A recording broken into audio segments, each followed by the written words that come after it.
ജീവന്റെ അടിസ്ഥാന ഘടകമാണ് കോശം. അതായത് എല്ലാ ജീവജാലങ്ങളും കോശങ്ങളാൽ നിർമ്മിക്കപ്പെട്ടിരിക്കുന്നു. The fundamental unit of life is known as cell. ജീവന്റെ അടിസ്ഥാന ഘടകമാണ് കോശം. കോശത്തെക്കുറിച്ചുള്ള പഠനം സൈറ്റോളജി എന്നറിയപ്പെടുന്നു.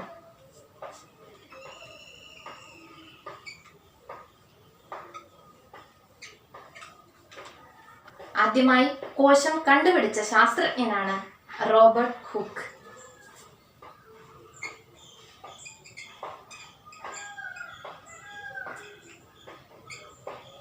ആയിരത്തി 1665 അദ്ദേഹം കോശം കണ്ടുപിടിച്ചത്. ആദ്യമായി കോശം കണ്ടുപിടിച്ച ശാസ്ത്രജ്ഞനാണ് റോബർട്ട് ഹുക്ക്. 1665 അദ്ദേഹം കോശം കണ്ടുപിടിച്ചത്. അപ്പൊ കോശം ആദ്യമായി കണ്ടുപിടിച്ച ശാസ്ത്രജ്ഞനാണ് റോബർട്ട് ഹുക്ക്. അപ്പൊ അദ്ദേഹം ഒരു കോർക്ക് സെല്ലിലാണ് കോശം ഒബ്സർവ് ചെയ്തത്. അതിൽ ചെറിയ അറകൾ പോലെ കാണപ്പെടുന്ന ഭാഗത്തിനെയാണ് അദ്ദേഹം കോശം എന്ന് വിളിച്ചത്. അതിനുശേഷം റോബർട്ട് ബ്രൗൺ എന്ന സയന്റിസ്റ്റ് ആണ് കോശത്തിന്റെ കേന്ദ്രഭാഗം, അതായത് കോശത്തിന്റെ മർമ്മം കണ്ടുപിടിച്ചത്. റോബർട്ട് ബ്രൗൺ എന്ന സയന്റിസ്റ്റ് ആണ്. റോബർട്ട് ബ്രൗൺ ആണ് കോശത്തിന്റെ മർമ്മം കണ്ടുപിടിച്ചത്.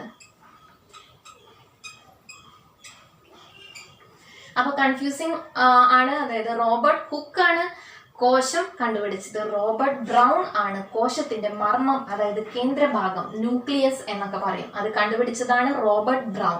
1831 അദ്ദേഹം കോശത്തിന്റെ കേന്ദ്രം കണ്ടുപിടിച്ചത്. കേന്ദ്രം, മർമ്മം, ന്യൂക്ലിയസ് എന്നൊക്കെ നമ്മൾ പറയും. നെക്സ്റ്റ്, നമ്മുടെ സസ്യശരീരം കോശങ്ങളാൽ നിർമ്മിതമാണ് എന്ന് കണ്ടുപിടിച്ച ശാസ്ത്രജ്ഞനാണ് ഷ്ലീഡൻ.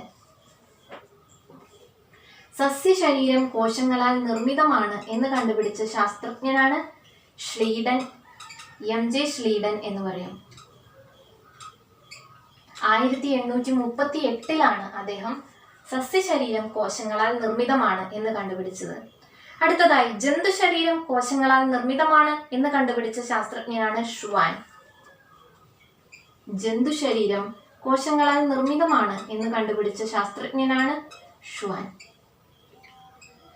1839 അദ്ദേഹം ജന്തുശരീരം കോശങ്ങളാൽ നിർമ്മിതമാണ് എന്ന് കണ്ടുപിടിച്ചത്. അതിനുശേഷം സെൽ തിയറി, അതായത് കോശ സിദ്ധാന്തത്തിന്റെ ഉപജ്ഞാതാവ് എന്നറിയപ്പെടുന്നതും ഷ്ലീഡനും ഷ്വാനും തന്നെയാണ്. അതായത് കോശ സിദ്ധാന്തത്തിന്റെ ഉപജ്ഞാതാവ് ഷ്ലീഡൻ ആൻഡ് ഷ്വാൻ. കോശ സിദ്ധാന്തത്തിന്റെ ഉപജ്ഞാതാവ് ഷ്ലീഡൻ ആൻഡ് ഷ്വാൻ.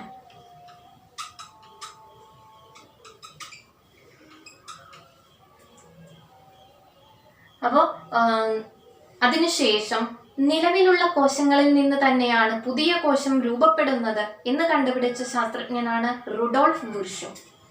നിലവിലുള്ള കോശങ്ങളിൽ നിന്ന് തന്നെയാണ് പുതിയ കോശം രൂപപ്പെടുന്നത് എന്ന് കണ്ടുപിടിച്ച ശാസ്ത്രജ്ഞനാണ് റുഡോൾഫ് ബുർഷോ.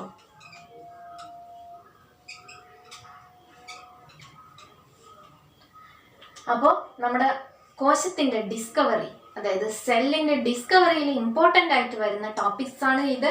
അതായത് സ്റ്റഡി ഓഫ് സെൽസ്, കോശത്തെക്കുറിച്ചുള്ള പഠനം സൈറ്റോളജി എന്നറിയപ്പെടുന്നു. കോശം കണ്ടുപിടിച്ച ശാസ്ത്രജ്ഞനാണ് റോബർട്ട് ഹുക്ക്. 1665 അദ്ദേഹം കോശം കണ്ടുപിടിച്ചത്. ഇയർ ഇമ്പോർട്ടൻ്റ് ആണ്, PSC ചോദിച്ചിട്ടുള്ളതാണ്. 1665 അദ്ദേഹം കോശം കണ്ടുപിടിച്ചത്. അതേപോലെ തന്നെ സൈറ്റോളജിയുടെ പിതാവ് എന്നറിയപ്പെടുന്നതും റോബർട്ട് ഹുക്ക് തന്നെയാണ്. റോബർട്ട് ഹുക്ക് തന്നെയാണ് ഫാദർ ഓഫ് സൈറ്റോളജി. സൈറ്റോളജിയുടെ പിതാവ് എന്നറിയപ്പെടുന്നതും റോബർട്ട് ഹുക്ക് തന്നെയാണ്. അത് കഴിഞ്ഞ് കോശത്തിന്റെ മർമ്മം, കേന്ദ്രഭാഗം, ന്യൂക്ലിയസ് കണ്ടുപിടിച്ച ശാസ്ത്രജ്ഞനാണ് റോബർട്ട് ബ്രൗൺ. പേരിൽ ചെറിയ വ്യത്യാസമുള്ളൂ, Robert Hooke and Robert Brown. 1831 അദ്ദേഹം കോശത്തിന്റെ മർമ്മം കണ്ടുപിടിച്ചത്. അത് കഴിഞ്ഞ് സസ്യശരീരം കോശങ്ങളാൽ നിർമ്മിതമാണ് എന്ന് കണ്ടുപിടിച്ച ശാസ്ത്രജ്ഞനാണ് ഷ്ലീഡൻ.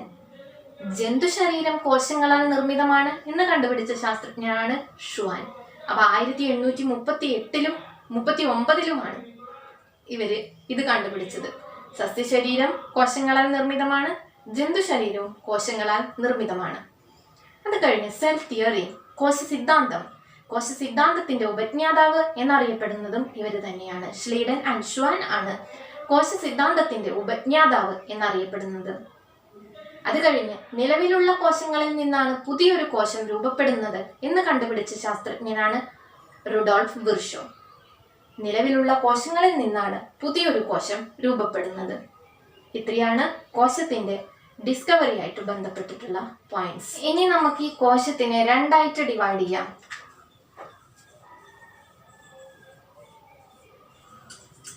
ഏകകോശ ജീവികൾ, ബഹുകോശ ജീവികൾ.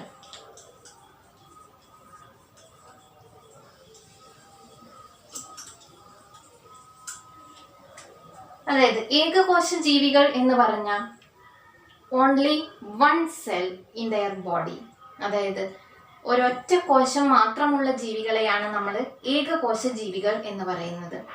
ഒന്നിലധികം കോശങ്ങളാൽ നിർമ്മിതമായിട്ടുള്ള ജീവികളെയാണ് നമ്മൾ ബഹുകോശ ജീവികൾ എന്ന് പറയുന്നത്. അപ്പോൾ ഒരൊറ്റ കോശം കൊണ്ട് നിർമ്മിക്കപ്പെട്ട ജീവികൾക്ക് എക്സാമ്പിൾ ആണ് നമ്മുടെ അമീബ, പാരമീസിയം, യുഗ്ലീന. ഇതൊക്കെയാണ് ഏകകോശ ജീവികൾക്ക് എക്സാമ്പിൾ. അമീബ, യുഗ്ലീന, പാരമീസിയം ഇവയൊക്കെ ഏകകോശ ജീവികളാണ്. ഇനി ബഹുകോശ ജീവികൾ, അതായത് ഒന്നിലധികം കോശങ്ങളാൽ നിർമ്മിതമായ ജീവികളാണ് ബഹുകോശ ജീവികൾ. അതിന് നമ്മൾ ജന്തുക്കൾ, സസ്യങ്ങളെല്ലാം ബഹുകോശ ജീവികൾക്ക് എക്സാമ്പിൾ ആണ്.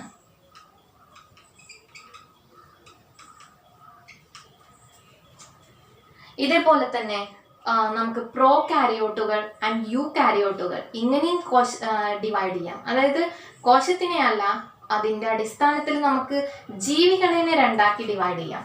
അതായത് പ്രോകാരിയോട്സ് എന്ന് പറയുന്നത്,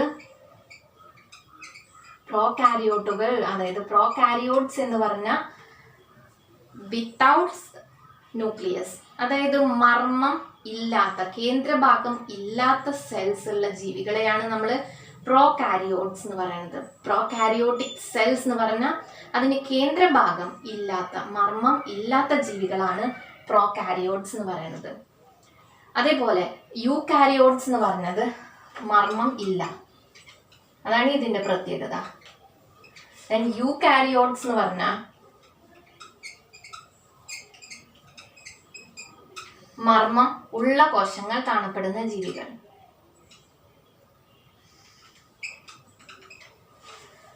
ഇതാണ് പ്രോകാരിയോട്സും യൂകാരിയോട്സും തമ്മിലുള്ള ഡിഫറൻസ് എന്ന് പറഞ്ഞാൽ മർമ്മം ഇല്ലാത്ത കോശങ്ങളുള്ള ജീവികളാണ് പ്രോകാരിയോട്സ്, അതായത് പ്രോകാരിയോട്ടിക് സെൽ ഉള്ള ജീവികളാണ് പ്രോകാരിയോട്സ് എന്നറിയപ്പെടുന്നത്. മർമ്മം ഉള്ള കോശങ്ങളുള്ള ജീവികളാണ് യൂകാരിയോട്സ് എന്നറിയപ്പെടുന്നത്. പ്രോകാരിയോട്സിന് എക്സാമ്പിൾ നമ്മുടെ മൈക്കോപ്ലാസ്മ, ബാക്ടീരിയ, അതൊക്കെയാണ് പ്രോകാരിയോട്സിന് എക്സാമ്പിൾ. ഇനി യൂകാരിയോട്സിനാണെങ്കിൽ നമ്മൾ ജന്തുക്കൾ, സസ്യങ്ങൾ ഒക്കെ യൂകാരിയോട്സിന് എക്സാമ്പിൾ ആണ്. അപ്പൊ ഇങ്ങനെ നമുക്ക് കോശത്തിനെ ഡിവൈഡ് ചെയ്യാം. ഇനി നമ്മുടെ കോശത്തിന്റെ മെയിൻ ആയിട്ടുള്ള ഭാഗങ്ങൾ, അതായത് പ്രധാന ഭാഗങ്ങൾ എന്ന് പറയുന്നത് കോശസ്തരം,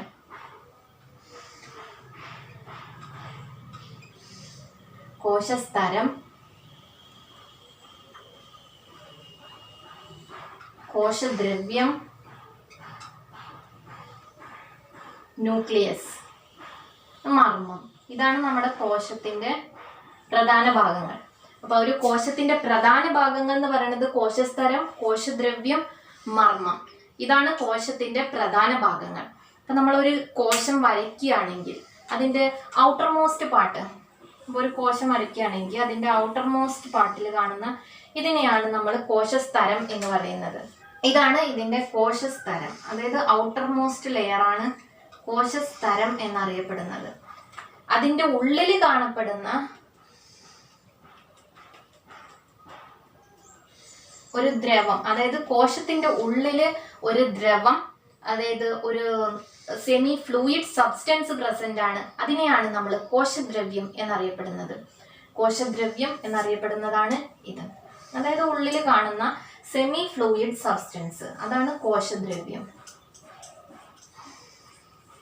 കോശത്തിന്റെ കേന്ദ്രഭാഗം എന്നറിയപ്പെടുന്നതിനെയാണ് നമ്മൾ മർമ്മം എന്ന് പറയുന്നത്. കേന്ദ്രഭാഗം എന്ന് പറയുമ്പോൾ അത് സെൻട്രൽ ഒന്നും ആയിരിക്കണമെന്നില്ല, സൈഡിലാവും, ചില സെൽസിൽ സൈഡിലാവും, ചിലതിൽ സെൻട്രലാവും. അതായത് കേന്ദ്രഭാഗം, ഇതിനാണ് നമ്മൾ മർമ്മം അതല്ലെങ്കിൽ ന്യൂക്ലിയസ് എന്നൊക്കെ പറയുന്നത്. കോശത്തിന്റെ കേന്ദ്രഭാഗം, അതിനാണ് നമ്മൾ ന്യൂക്ലിയസ് എന്ന് പറയുന്നത്, മർമ്മം. അപ്പൊ ഇതാണ് നമ്മുടെ കോശത്തിന്റെ മെയിൻ പാർട്സ്, അതായത് പ്രധാന ഭാഗങ്ങൾ. കോശസ്തരം, കോശദ്രവ്യം, മർമ്മം, ഈ മൂന്നെണ്ണാണ് ഒരു കോശത്തിന്റെ പ്രധാന ഭാഗങ്ങൾ.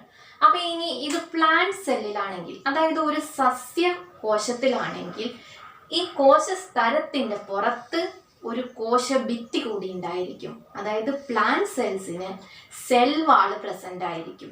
സെൽ മെംബ്രെയിൻ്റെ പുറത്ത് സെൽ വാള് പ്രസന്റ് ആയിരിക്കും. അതായത് സസ്യ ശരീരം എന്ന് പറഞ്ഞാൽ ഹരിതകം കൊണ്ട് നിർമ്മിക്കപ്പെട്ടിരിക്കുന്നതാണ് അതിൻ്റെ സെൽ വാള്. ഗ്രീൻ കളറിലായിരിക്കും സസ്യ ശരീരത്തിന്റെ സെൽ വാള്. അതായത് സസ്യ ശരീരം എന്ന് പറയുമ്പോൾ ചിലപ്പോൾ ഈ ഷേപ്പൊക്കെ കുറച്ച് ഡിഫറെന്റ് ഉണ്ടായിരിക്കും. ഞാൻ റഫായിട്ട് വരച്ചു എന്നേ ഉള്ളൂ. അപ്പൊ അതായത് ഈ കോശസ്തരത്തിന്റെ പുറത്ത് ഒരു കോശഭിത്തി കൂടി ഉണ്ടായിരിക്കും സസ്യകോശത്തിന് മാത്രം. അതായത് ജന്തുകോശത്തില് ഇതാണ് കോശഭിത്തി. സസ്യകോശത്തില് മാത്രമാണ് കോശഭിത്തി കാണപ്പെടുന്നത്. ജന്തു ശരീരത്തില് കോശഭിത്തി ആബ്സെന്റ് ആയിരിക്കും. അപ്പൊ സസ്യകോശവും ജന്തുകോശവും തമ്മിലുള്ള മെയിൻ ഡിഫറൻസ് എന്ന് പറയുന്നത് കോശഭിത്തി സസ്യ ശരീരത്തിൽ മാത്രമേ കാണപ്പെടുന്നുള്ളൂ, ജന്തു ശരീരത്തിൽ കോശഭിത്തി ആബ്സെന്റ് ആയിരിക്കും.